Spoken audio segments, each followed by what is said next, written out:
Hi, my name is Karla Ojeda and I'm a parenting support worker. I'm going to talk to you about the emotional journey while co-parenting and grieving.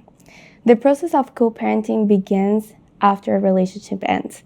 And throughout these sessions, we have talked about different strategies that we have used for a positive co-parenting, also the emotional impact that have on children, legal considerations, as well as the different resources that we have in and out of the community.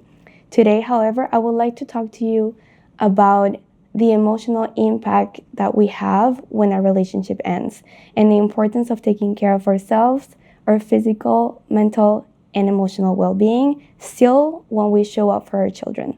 Many people associate grieving with the loss of a loved one. However, according to the American Psychology Association, grieving is the distress that we experience when we have any significant loss.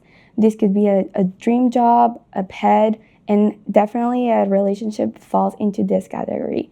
And having the compassion and the understanding for it is extremely important. When a relationship ends, a grieving cycle begins. And unlike a grief of a death, we rarely take the time to acknowledge this loss. Although grief looks different for everybody, I would like to talk to you about the stages of grief that we experience when we lose somebody, in this case, a relationship, to help you understand and navigate this process. For the stages of change, we're going to begin with denial. Denial is a coping mechanism and is our mind's response to a shocking news. For parents, it may be very shocking, the loss of a relationship. This process also allows us to adjust slowly and at the same time get gently the idea of co-parenting is our new reality. Number 2 will be anger. Anger often comes when the reality starts to settle. This may feel like frustration, resentment, and even disappointment towards the other person, the situation, all the changes. And for parents, after steam on unresolved conflict or even fear of the unknown. Number 3 is bargaining. In this stage, parents often will explore the possibility of getting back together or to restore the family structure. However, this often happens to avoid the pain. This stage is important to acknowledge that will often prolong the pain and delay the healing, and it will not only impact adults but also the children. Number 4 is depression. This is probably one of the heaviest and necessary stages to navigate. You may feel a lot of sadness, loneliness, guilt, self-doubt of self-worth as well. You may be worried about your children and you're grieving the future family that once you imagined. So it's very important to practice self-compassion in this stage. And remember, it's only temporary. Number 5, acceptance. Acceptance means recognizing that this is the new reality and you're able to move forward. It doesn't mean that the pain disappears, but that you are allowing to live with the pain and move on. Normally in this stage, parents will take the time to rebuild themselves as individuals by doing different activities that they stopped doing during their relationship. Grieving is not linear, and you may jump from one stage to another multiple times, and there is no time frame. However, it's extremely important that you surround yourself with supportive people that will help you navigate this process. And remember, extremely important that you also take the time to recognize, to acknowledge, and to validate the emotions that you're going through. This way, your healing will be grounded, healthy, and also gentle. Life after a breakup. Beyond the emotional changes, separation also reshapes our practical responsibilities, social roles, and even sense of identity. Even though we would have begun the separation process, there is still a significant loss that we have to acknowledge. The version of ourselves, the stability, financial stability we had, the different routines that we used to do and make sense of belonging within. A separation may involve multiple changes. This can be moving homes, reorganizing our finances, redefining family traditions, learning new skills and taking on roles that our ex-partners used to do, as well as even getting a new job. And doing all this at once can be very overwhelming. Many people at the same time realize that they put aside part of themselves within their relationship. So rediscovering all those hobbies, dreams, strengths, even personal goals that they had, it's part of their discovering and the healing process. Remember, loss is what happens, is grief is everything that unfolds afterwards. This brings nostalgia, sadness, anger, frustration, but also rediscovering, renewal, and connection. Following life after a breakup, I would like to discuss with you different ways of self-care and rebuilding that we're going to discuss. Healing after a breakup, especially during co-parenting, is not something that happens in a straight line. We may feel very hopeful and steady one day, and then the next one, we might feel the heavy load of pain. And this doesn't mean that you're failing at your healing. It only means that you're human and that you're grieving something that was significant to you. Self-care during this time is not about quick fixes or pushing yourself to move forward. It's about finding the time and the space to acknowledge and process all those emotions, and at the same time, give yourself the time to regulate your nervous system. I want to share with you some practices that you can implement in order to practice self-care. Number 1, allow your emotions to surface. Sometimes when we're with our children, it's normal that we're trying to mask our emotions just to move forward. However, it's very important that you find those times allowing yourself to cry, to feel frustration and any other emotions.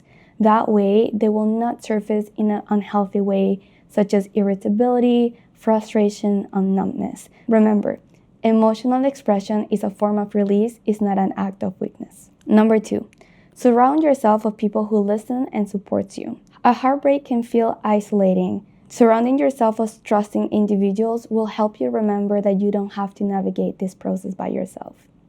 Number 3, reconnect with hobbies and try new activities. As we said before, normally when we finish a relationship, we remember that we stopped doing things that we loved. Reconnecting with those hobbies and activities, or even trying new ones, is a very good way to connect your mind and your body. There is still exciting and pleasure in trying new things. Number 4, engage in physical activity. Grieving is not only emotional, you feel it in your body as well. Engaging in any physical activities such as walking, going to the gym, stretching are really good ways to release that build up tension and regulate your nervous system. Build or strengthen your support network. After a separation, sometimes we have to rebuild that sense of community. It will be important or it will be beneficial for you to reconnect with family members, old friends, or even joining a new group, whether that is a support group, a gym, a book club, or any other group of community that will make you feel engaged, will give you perspective and also different kind of support. Number 6, set personal boundaries. Grieving requires space, and sometimes it's important to put yourself first in any situation. Therefore, putting your limits with your family or even friends or even your ex-partners to allow to feel your emotions and navigate your process is an act of self-respect. Number 7, practice mindfulness and meditation. Breakups can create a lot of mental noise. You may be thinking about memories, different outcomes, and worried about your future. Even taking 5 minutes to take deep breaths will be helpful and will bring you back to the present moment. Number 8, seek professional support if needed. Psychologists, therapists, counselor, and even support groups are really good tools for you to join. This will probably give you some companionship and understanding through the whole process. Number 9, journal your thoughts and your emotions regularly. Writing is also a powerful tool. It will help you make sense of your thoughts, your emotions, and even help you determine different patterns, dynamics, and needs that you may want to work in the future. In this section, I would like to talk to you about the emotional self-care for co-parents. Co-parenting while grieving can be emotionally exhausting. It can be confusing and it can be triggering.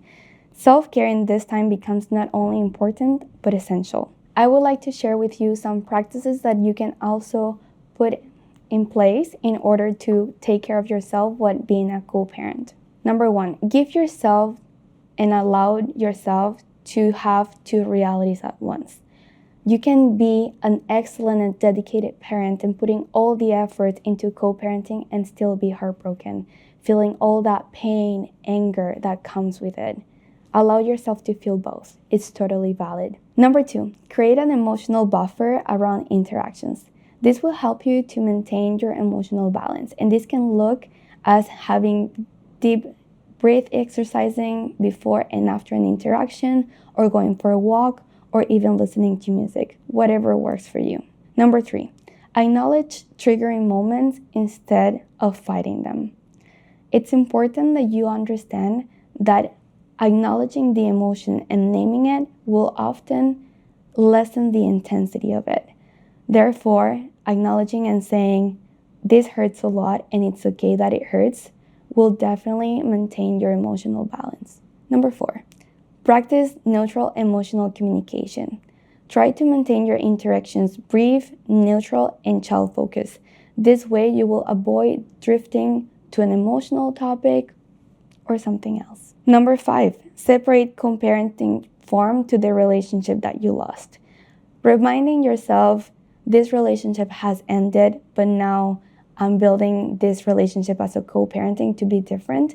It's important, and it will help you separate that emotional distress in between one and the other. Number 6, let go of getting it perfect. Co-parenting is a learning process. You're learning a new dynamic, also is your ex-partner and your children. Practice self-compassion. Number 7, celebrate small wins. Any positive or neutral interactions, it's a reason to celebrate. It's a step forward to stability, and it will be rebuilding your confidence as both as a person and also as a parent. Number 8, protect your emotional identity. Co-parenting is not the only thing that defines you. You're a whole person with strengths, weaknesses, personal goals, desires, and dreams. Remember that. Finally, I would like to share with you co-parenting as a form of self-care. Throughout this whole session, we talked about the stages of grieving, self-care, emotional stability. Now I would like to talk to you about how you can utilize co-parenting as a way to self-care. Co-parenting is often looked as a shared responsibility, as logistic arrangement, but if we do it intentionally, it can actually be an act of self-care. And I would like to share with you different statements to show you how you can practice that. Number 1, sharing responsibility lightens emotional load. When a parent takes on a whole responsibility of a child or many children, it can be very overwhelming. But when you share those, you're giving each other the time to rest, to respite, and to take care of their mental and physical health. Number 2, predictable routines create emotional stability. Having clear schedule, consistent communication, and predictable routines reduces stress. It gives you a sense of order and control during this period of change. Number 3, healthy boundaries. A well-defined co-parenting plan will avoid misunderstanding, emotional distress, emotional triggers, and also falling into past dynamics. Number 4, prioritizing the child's needs can be grounding. Focusing on the well-being of your children can help you stay centered, focused, and even foster personal growth. Number 5, cooperation reduces conflict. Reducing conflict with your partner is not only for your children, but it also reduces stress, anxiety, and frustration. Number 6, positive co-parenting as an example. When children see their parents co-parenting respectfully, they learn emotional regulation, resiliency, and also healthy boundaries. Number 7, co-parenting gives you the time to rebuild yourself. A shared parenting schedule gives you the freedom and the time to rediscover hobbies, try new activities, and reclaiming your own identity. And is one of the strongest forms of self-care. Number 8, it opens the door to shared support. Healthy co-parenting doesn't mean friendship. It means a relationship with mutual respect and collaboration. Navigating the end of a relationship, it can be an extremely complex and emotional journey, and probably the most that a person can face. It asks you to heal and collaborate with the person at the same time, to let go as you stay connected, and also to rebuild a life that looks very similar to the one you imagine, but totally different. Yet, within this difficult time, it lies profound strengths. With self-care, emotional awareness, and compassionate parenting, you're proving day by day that healing is possible even in the midst of responsibility. Remember, this chapter is not about what you lost, but is all that you're rebuilding and everything that you can learn from it.